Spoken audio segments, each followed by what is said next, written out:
Greetings, my fellow freedom loving stopping thinkers. LL3's newest podcast. My name is Craig, transmitting from the beautiful swampy mangroves of South Florida.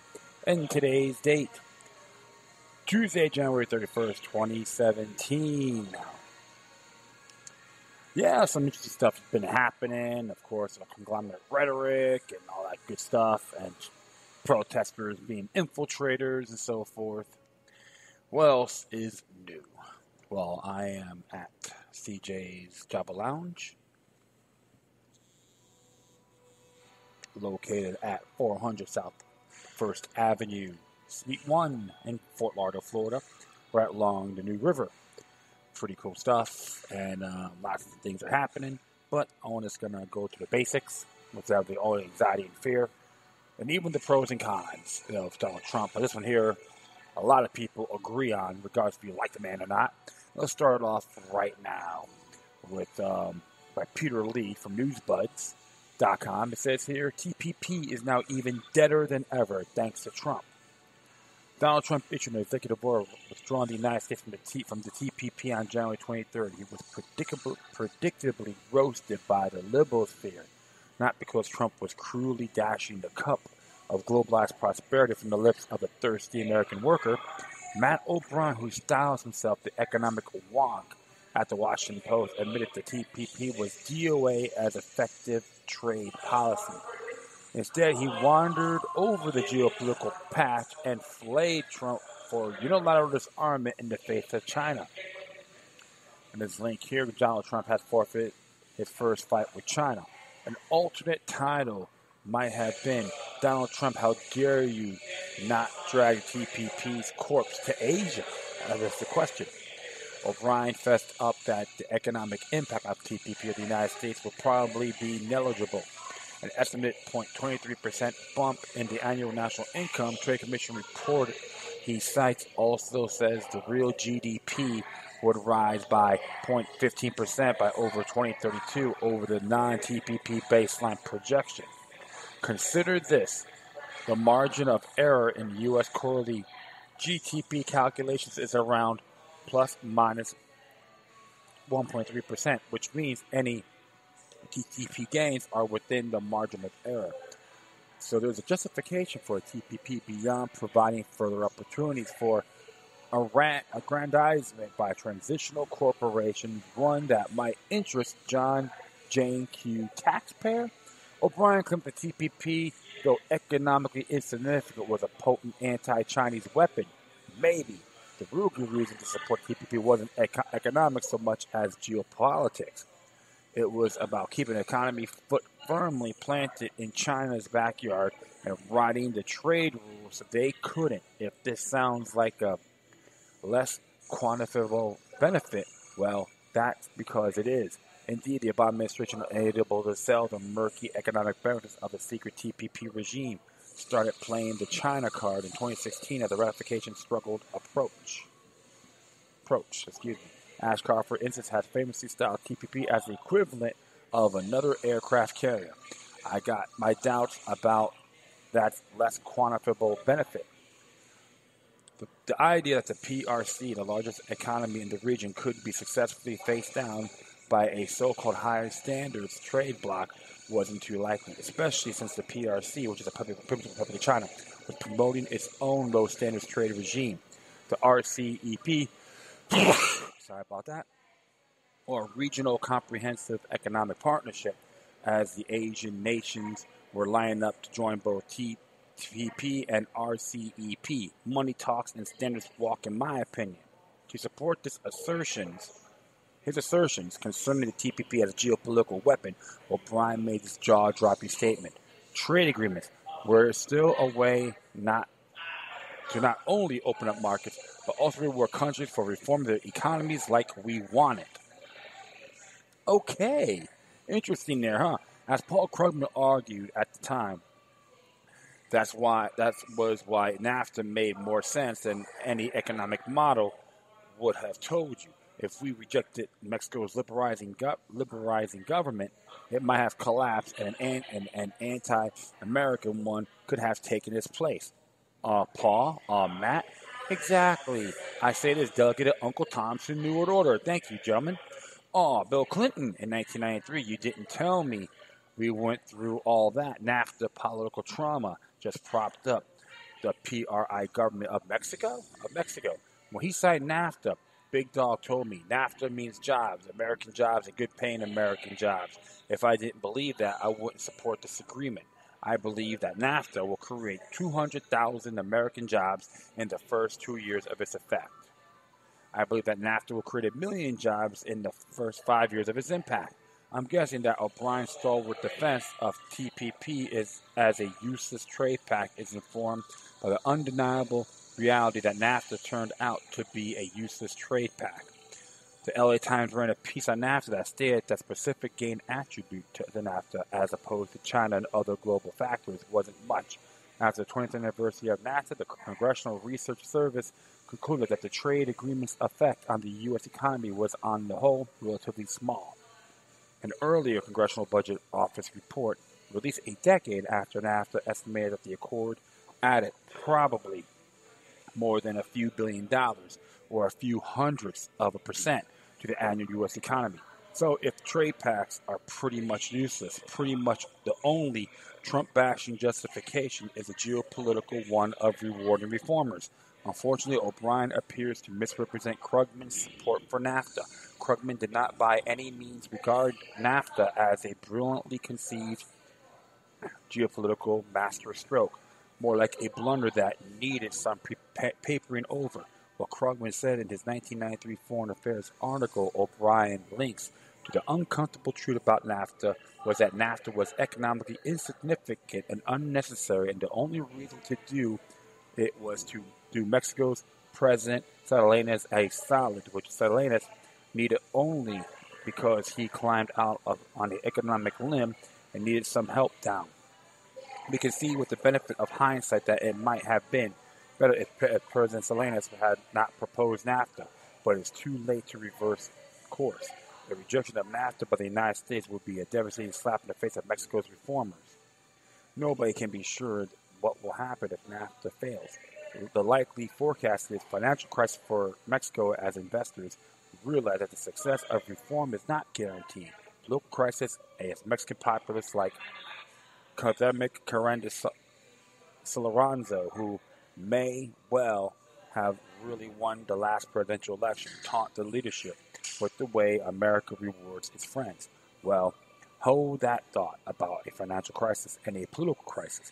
It might be worth pointing out that the fraudulent character of Salinas' win over Cardenas in 1988 that Krugman so casually alludes was confirmed by a guy who did the rigging, the president of Mexico at the time, Miguel de la Madrid. But you go into neoliberal globalizing rat effing with the reformer you've got, not the reformer you want. It's the message here, I guess. Perhaps because of the pressures of hot take journalism and the RIP's need for at least 12 anti-Trump items per day, O'Brien didn't dig a little deeper to discuss the political and strategic impact of NAFTA on Mexico. Way deep, like Wikipedia. Fortunately, NewsBuzz is the home of handmade, artisanal, slow news, so I'll do the heavy lifting for him. In retrospect, in fact, for Mexico, NAFTA looks like the ultimate poison chalice. The first things first, NAFTA as a favor to Salinas without any downside didn't pan out. The Zapatists symbolically chose the day NAFTA took effect to launch their revolution to Chiapas to protest the Mexican government, abandonment of subsistence, farmers to the untender mercies of American agribusiness.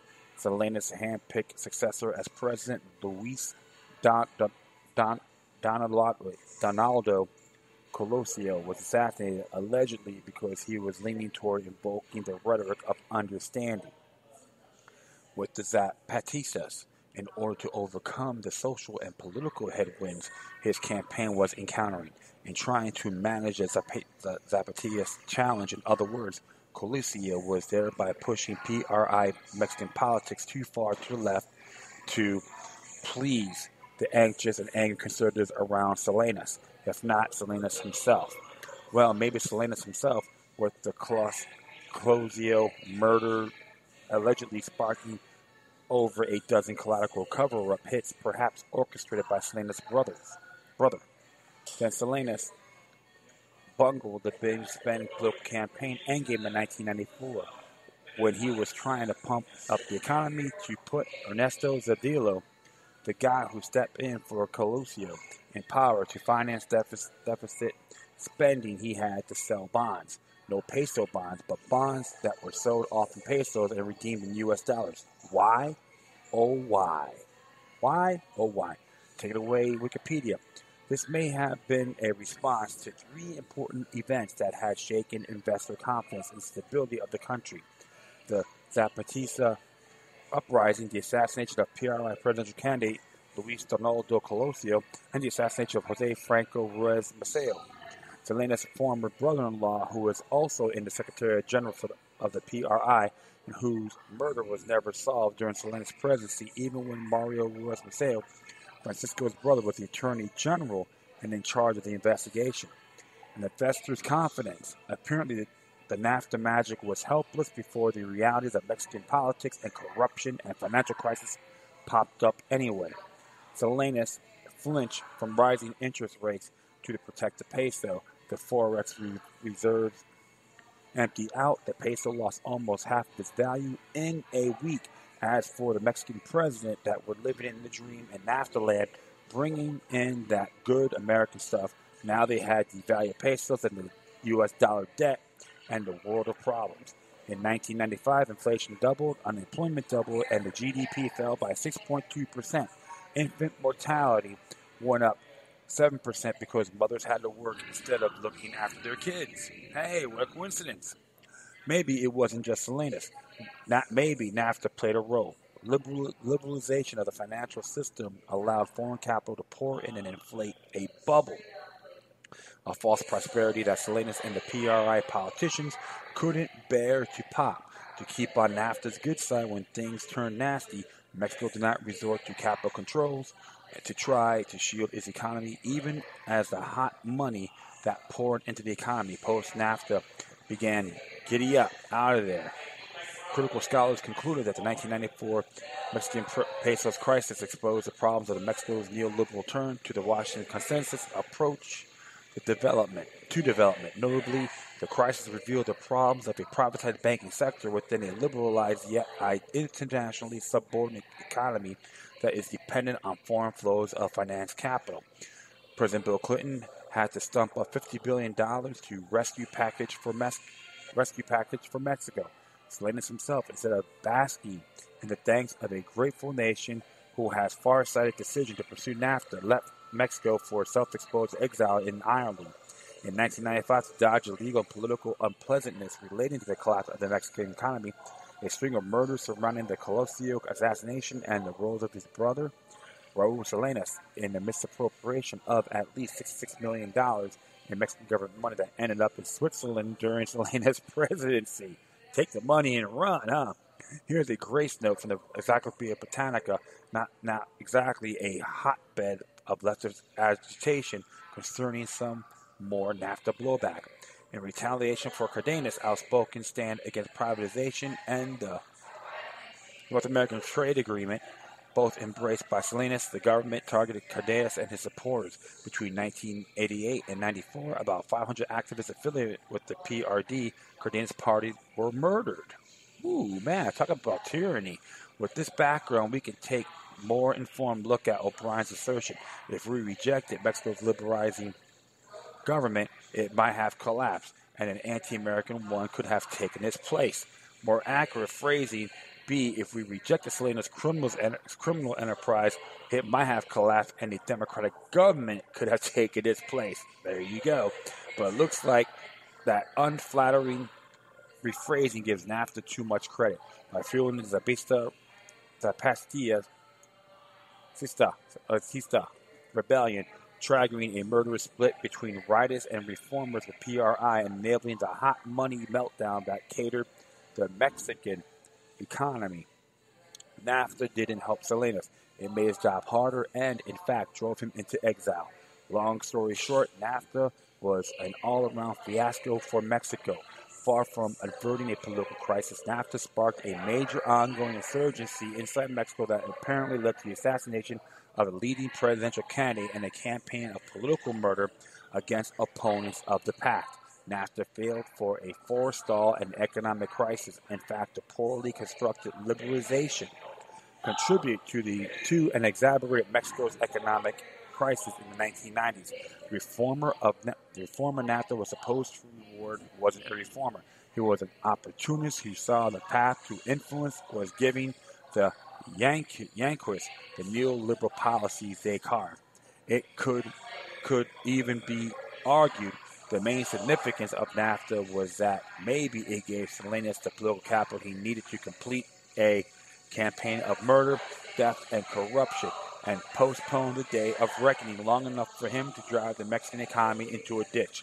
So O'Brien has zero basis to claim NAFTA as a positive precedent for TPP as a piece of geopolitical genius. It is just the opposite. NAFTA stands accused of making the situation worse.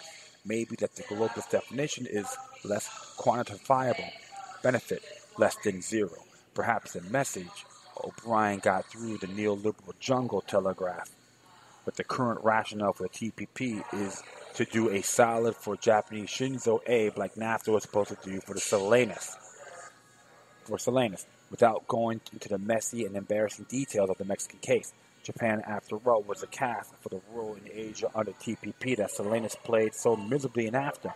The free market force multiplier that will make the United States-Japan combine an economic and strategic factor to be respected and reckoned with in the East, in Asia, and by China. I had my doubts about the rosy scenario for TPP.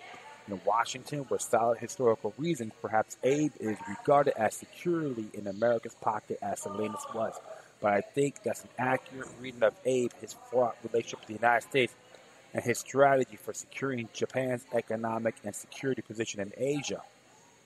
I think Abe astutely exploits the U.S. desperate eagerness for a bestie in Asia to upgrade Japan's centrality and regional security and economics, not exclusively to secure American power, but also to prepare Japan against a day if, when, as the U.S. is marginalized by distance, diminished capacity, and the lure of other opportunities. Well, thanks to Trump, that day comes sooner than expected, at least in the case of trade agreement geopolitics.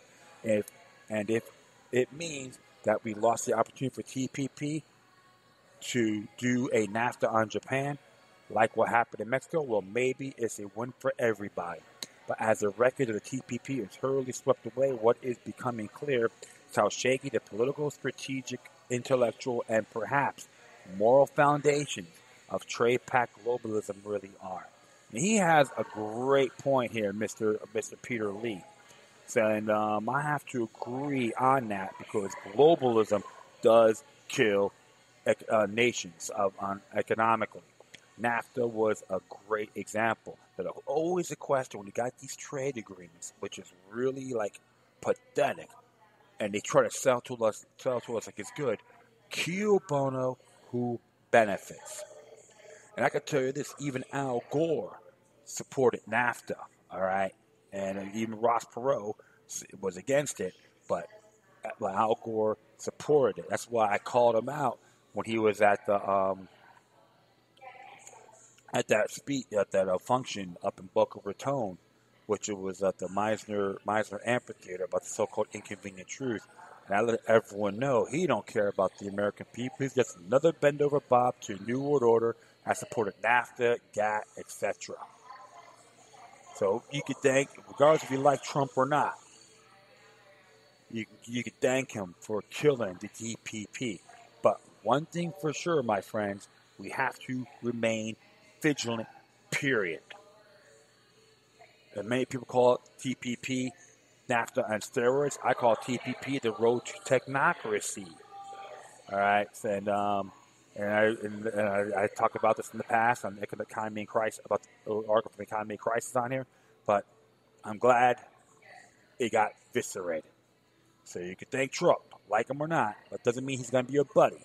But you can commend him on this decision. All right, next one here came from ArmstrongEconomics.com. And this is really hilarious.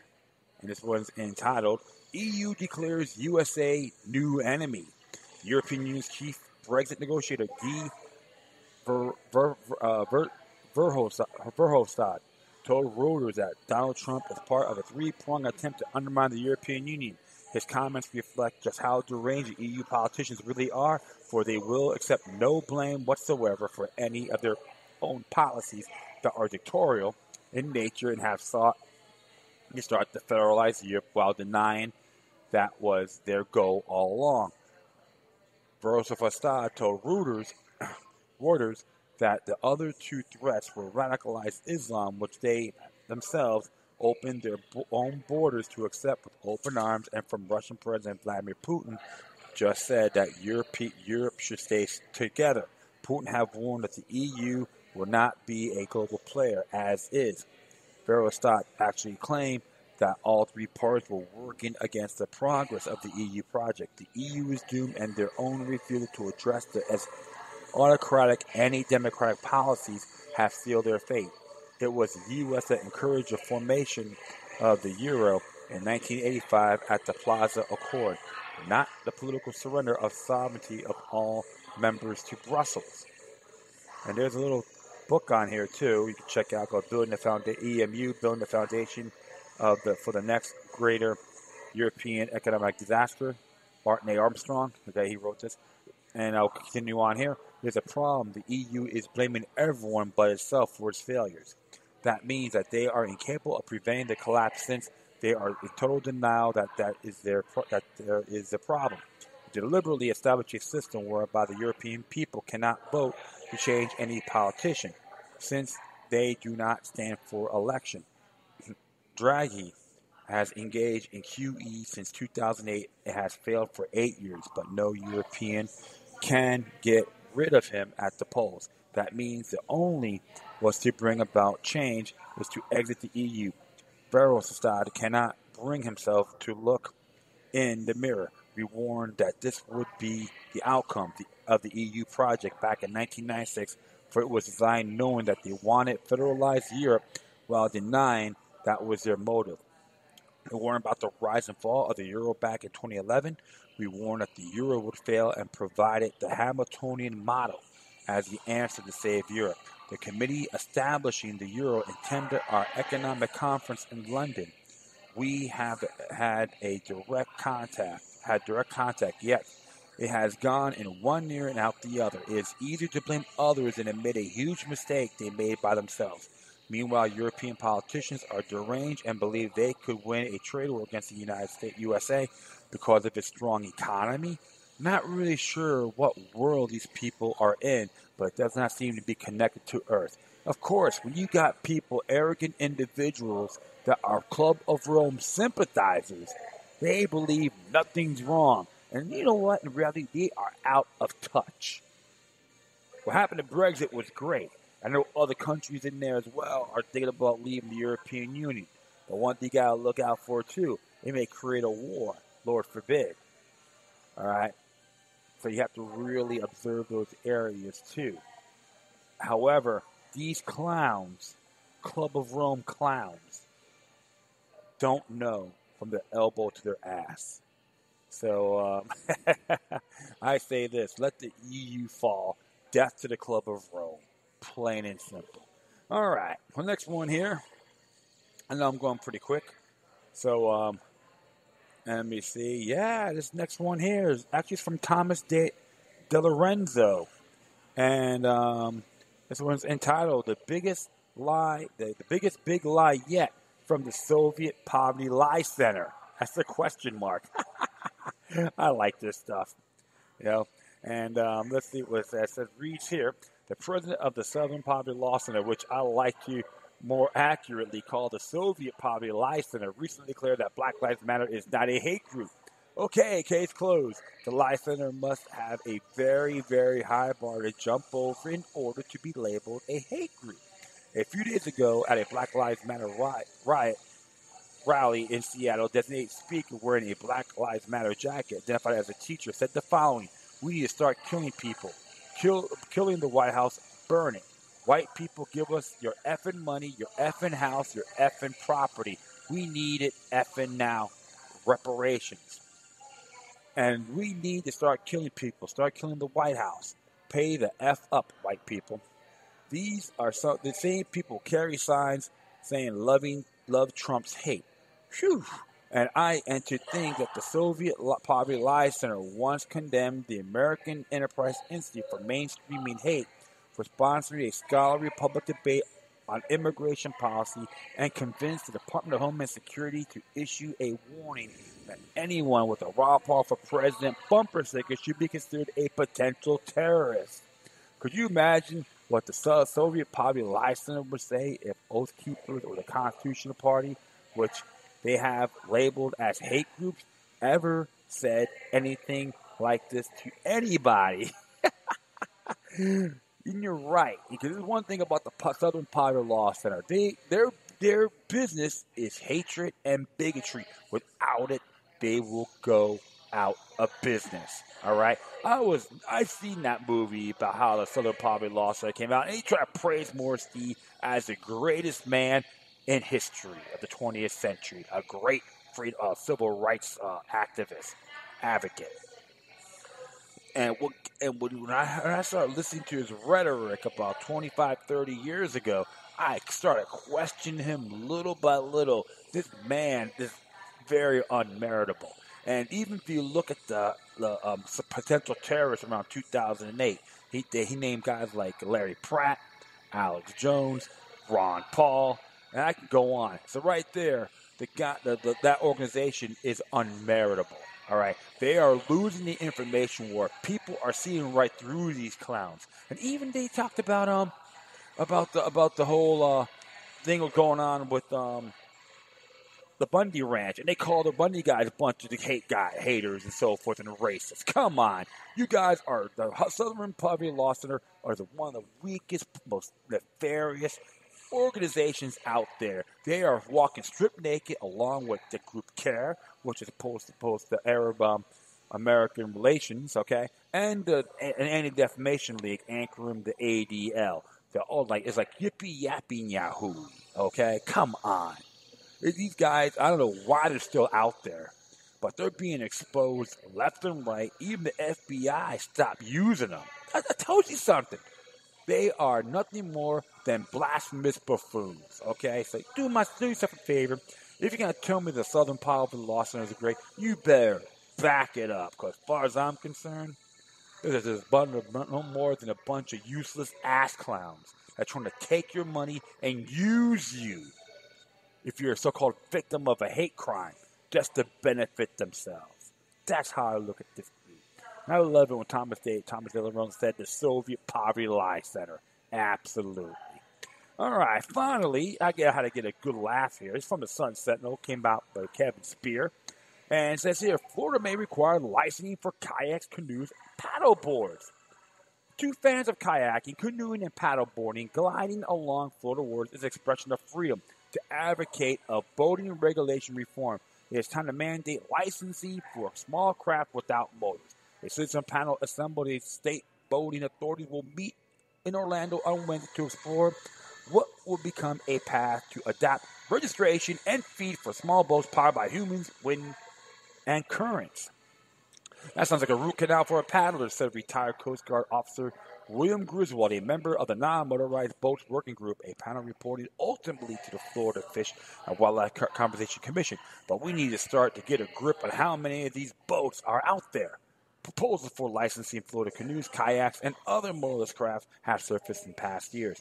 Each has met the vehement opposition for paddlers and sailors of small boats who say their pastime is healthy, affordable, inflicts little harm to the environment, and is an act-in to riding a bicycle. The current review of potential need for a small boat registration started in 2015 when the Wildlife Commission Law Enforcement Section created a working group to consider boaters' access to water, education, safety, and the concept called user pay, user benefit. What kind of crap is this? It's like a bunch of pathetic used car salesmen can't even sell you Can't even sell you used underwear, okay, with some maggots on it. The group is in previous meetings has reviewed all topics expect user pay, which will be focused on Wednesday's gathering. Captain Thomas Ship, a Wildlife Commission safety unit leader for boating, said the concept has been in effect in other areas of natural resources, including fishing licenses. You have to pay for that because you get the benefit of the fish, Ship said. Up yours, buddy. You're pathetic, all right? I'm sorry. What you're talking out of your rectum, as far as I'm concerned. He said the upcoming meeting will provide details from Oregon and Ohio, where motorless boat regulations are more advanced than in Florida. Oh, follow the herd, just another cow. Moo. Walking antimatter, of course. The working group expects to make a recommendation to the Boating Advisory Council, which reports to the Fish and Wildlife Conservation Commission. A member of the working group, Griswold, said he supports licensing for non-motorized boats and the revenue it could generate. Yes, right. Punish you for rowing your boat in the lake. How astute, right? He said it could help secure federal grants, pay for law enforcement, search and rescue, access to paddling areas, and safety education, and could result in better management overall of Florida's enormous presence of motorless boats. It would say it would be pretty darn reasonable, less than $20 a year, said Griswold, who also thinks it would be possible for a registration to cover several boats of a single owner. Kayakers and canoers said a rationale in favor of registration of motorless boats doesn't stand up to scrutiny, particularly off the mark. They said there's a notion that the paddlers need the costly amenities required for power boats, parking lots, bathrooms, boat ramps, and dredge canals. Access for the paddle boat launching does not involve a lot of concrete, as we prefer a sandy and unimproved launch site, said Lisa Barstark, a vivid kayaker in Lake County. So forget excuse for charging us money. She's right. Rebecca Bragg, owner of Canoe Outpost on the Peace River, and her son, Trent Ansley, president of the Florida Professional Paddle Boat Sports Association, said they would consider supporting some type of registration if there was insurance of the revenue would actually benefit non-motorized boating. Oh, so you will take a bribe. But neither thought that state lawmakers could be trusted to honor such a requirement in years to come. They added that motorless boats are not a burden for Florida. Compared to motorboats, there is not much danger, there is not much environmental pollution, and there is not much harm to wildlife. Barker, a professional kayaking guide near Gainesville and a member of the working group, said paddlers will have little to gain from registration requirement, and neither would state except in one respect. It's all about money, said Barker, a former Florida Department of Environmental Protection law enforcement. Jimmy Hill, a kite surfer, a stand-up paddler, and an Atlantic Beach City commissioner, said the member of the working group said he has appreciated the staff of the Fish and Wildlife Conservation Commission. He presented boat information without an apparent agenda or bias. Describing himself as wary of regulation for motorless craft, he said he has heard little so far in working group meetings that supports the need for licensing. We do not create a lot of problems or costs, Hill said. The meeting Wednesday could be a chance to start further exploration of small boat registration, Hill said. I've been talking about it for years and years. He said, we may finally put it to bed. Well, I'll tell you this. If I want to paddle my boat, I don't need to be licensed or registered, okay? My rights are natural. My natural born rights are inalienable, guaranteed under Article 1, Section 2 of the Florida Constitution, and the right to privacy under the same article, Section 23. So you know what? You guys need to butt out. You're pathetic. And I don't give a damn how they do it in Ohio and Oregon. Stop being a bunch of walking antimatter herd conformists. Plain and simple. That is disgusting and unacceptable. We got to get more regulation, more of this, more of that, more registration. What's going to be next? You got to tell me how can I get a license to wipe my own rear end? That's how you got to look at it, my friend. Because that license is a considered a privilege and it's supposed to be approved by competent authorities. Under the Black Laws Dictionary. I'm just paraphrasing. Look it up yourself. I already did enough footnotes on here on that. So definitely check it out yourselves. And that is it. Okay? Enough said. All right, my friends, I'd like to thank everyone for listening. Plus, feel free to download and share us throughout your social media networks. If you have any questions, comments, or you want to say something that's interesting, whatever you do, have your Correspondences addressed with decorum. They keep me on Facebook, Twitter, Google+, Spreaker, iHeartRadio, Tumblr, YouTube, Freedoms Network, Scene.life, and Minds.com. Or you can email me at LokiLuck3@gmail.com. All right, my friends, that's all for now. Once again, thank you for your time. Plus, always remember that demoniac resistance is healthy for the soul and can liberate humanity. Until next time, take care of yourself. Keep on spreading the love, and may your guardian spirits be with you.